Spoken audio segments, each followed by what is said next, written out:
Yo, we get ready to hit the road. It's about to be on and popping. From resilience to restoration in the Gulf South, baby. The sun's gone down, and I'm still waiting, and I'm still waiting. The sun's gone down, and I'm still waiting, and I'm still waiting. The sun's gone down.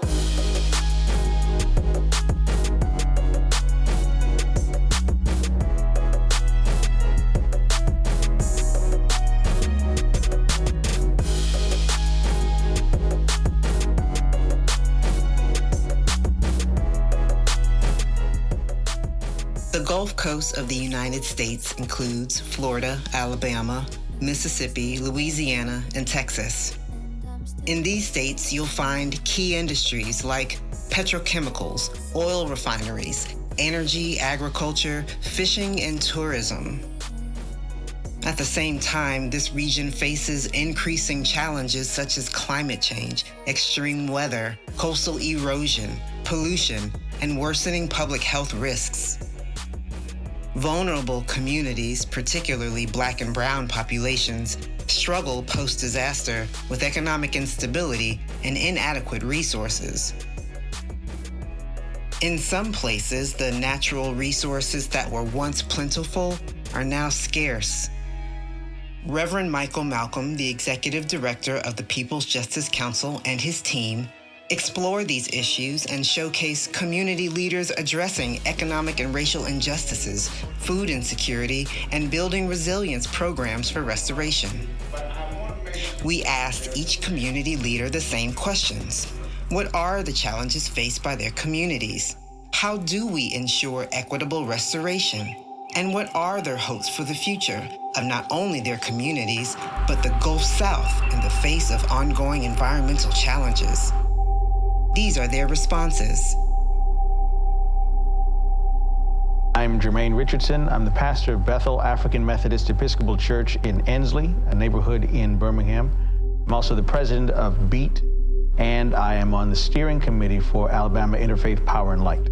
The community that I serve as pastor is an aging community and is lower on the socioeconomic level, and so the ability to be able to meet their responsibilities in terms of paying for their utilities is always a challenge. Taking care of members of our congregation, our community who are elderly and are more severely impacted by fluctuations in extreme heat and cold, being on top of their well-being and being able to help them meet their needs has been a challenge for us in our church community. My name is Father Jose Rodriguez, and I am the rector and vicar of the Episcopal Churches of Christ the King and Jesus de Nazaret in Azalea Park, Florida.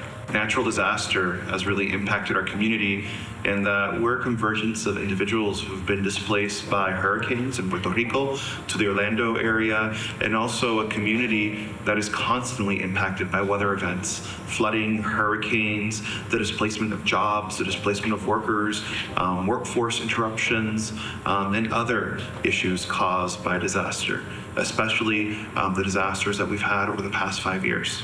Hi, my name is Jan Boer.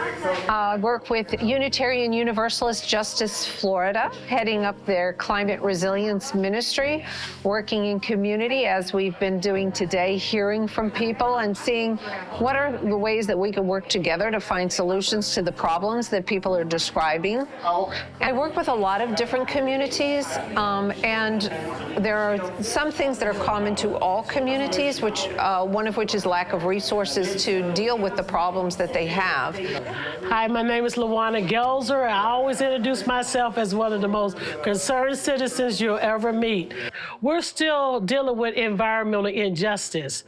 That has been our problem, gathering the information, knowing what has happened in the past and how to deal with what's going on. My name is Mel Caraway. I'm a retired United Methodist pastor here in the North Texas area, and I am the Interfaith Climate Coordinator for Texas Interfaith Power and Light. I think the biggest challenge is that we tend to think of the issue of climate crisis and how we can be resilient in face of it. In terms of it, it's just climate, and it's much more than that. It's a justice issue that transcends not just climate justice, but also racial justice, economic justice. It works across the board. I'm Bruce Carroll. I am the Southern Regional Director for Green the Church, Louisiana. Some of the challenge that we face is getting the information out, getting the information to us, and then also having the resources to deal with different things that happen in our community. Getting the resources, having access to the resources. My name is Pastor Michael Faget. I am the senior pastor here at the St. Rest Baptist Church in Shreveport, Louisiana. We're living in a food desert here in the Allendale community. There is not a grocery store or really a serviceable food market within a 5-mile radius, which impacts our environment, impacts our culture, impacts our community. My name is Reverend Sonia Lars. I am the pastor here at Newman United Methodist Church in Alexandria, Louisiana. As far as our state goes, we feel like we're always bouncing back from storms. We have a lot of plants in our state as well, which also gives us reasons to be concerned about our waterways. Trying to find a nice way to put that. My name's Leah Campbell. I am the founding president of Mississippi Rising Coalition and also work as an organizer with the coalition. My name is Morris Mock. I'm a worker organizer, and I'm also with the Mississippi Rising Coalition. Mississippi has so many issues related to environmental injustice, and it's all tied to the system of extractive racial capitalism, from the food system, which is really centered around big agriculture in the Mississippi Delta, which rapes the land, the most fertile land in the world, with harmful petrochemical fertilizers for the sake of mass production of crops and for profit, to how Mississippians get our energy. We are home to the second largest utility provider in the nation in Southern Company, which is the parent company of Mississippi Power. They're also a very extractive industry that pollute the predominantly poor Black and brown communities in Mississippi to sell energy for profit.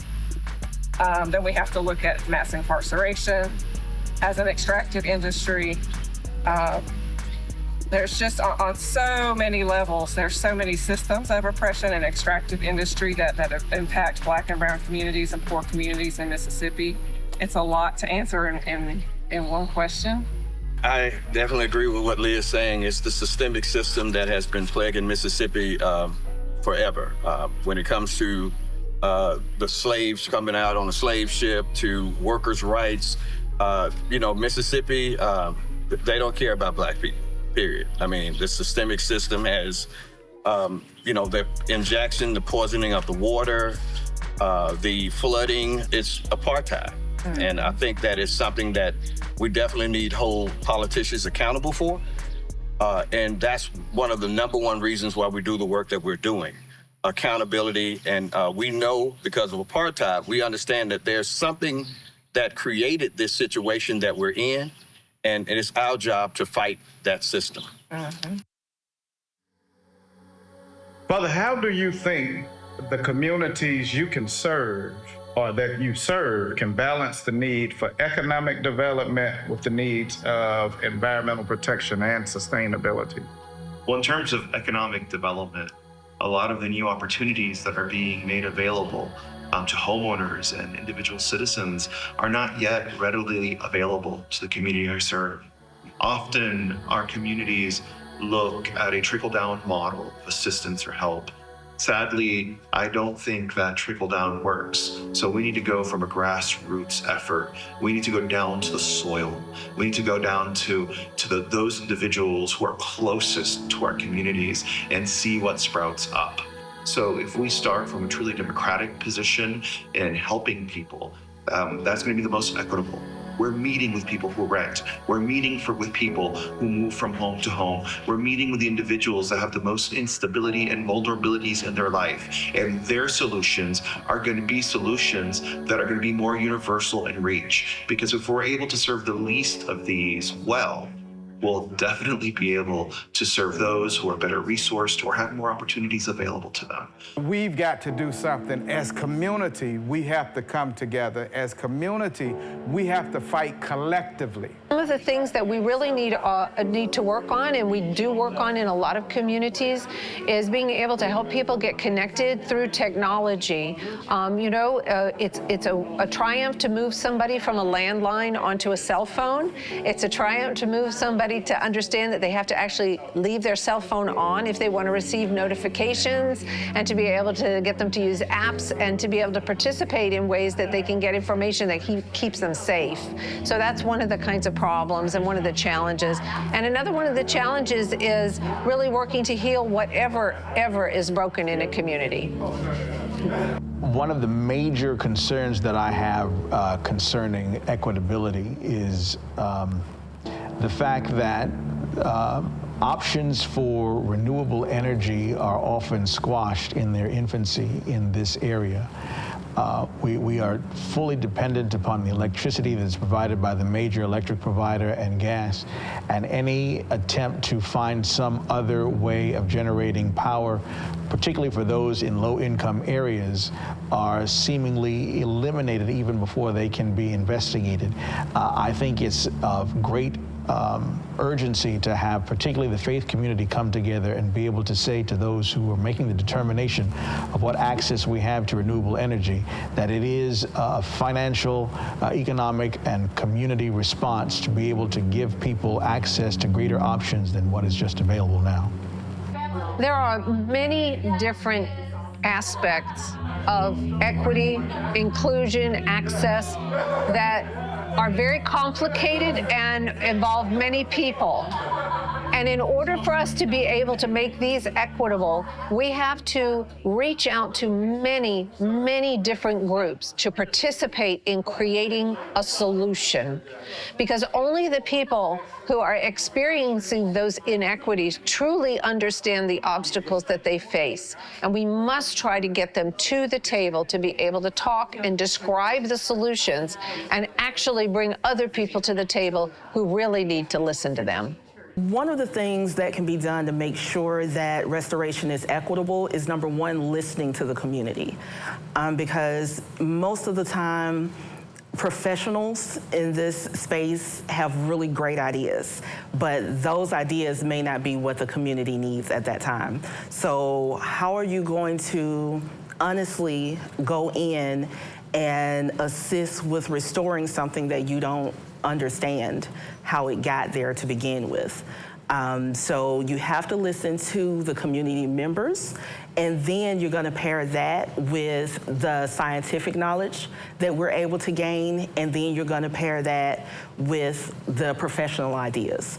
And so once you put those three things together, you're going to come up with something that's going to be really impactful to the community.